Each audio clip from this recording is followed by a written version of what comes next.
Parlons santé.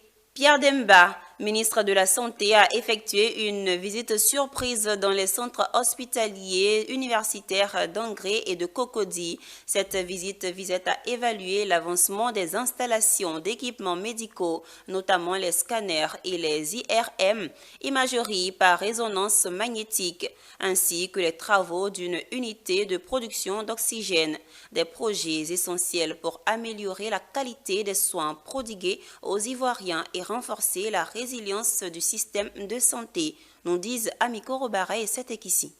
C'est par le CHU d'Angré que le ministre a entamé sa tournée avant de se rendre au CHU de Cocody. L'objectif était clair, s'assurer que les travaux avancent conformément aux attentes et que les installations des IRM et des scanners progressent efficacement. Au cœur de la visite se trouvait également le chantier d'une unité de production d'oxygène, indispensable pour renforcer l'autonomie des hôpitaux. J'ai pu visiter donc le chantier de 3 IRM, aussi bien Angré, Cocody et Treichville, plus 4 scanners qui vont être implantés, ce qui va porter donc à 11 le nombre d'IRM dans notre pays et donc à 19 le nombre de scanners dans le secteur public. Avec des travaux avancés à environ 70%, le ministère dit satisfait. Il a souligné que l'achèvement des installations est prévu pour la fin de ce mois de novembre et que chaque étape est cruciale pour garantir une prise en charge optimale des patients. La fin des travaux est prévue pour la fin de ce mois.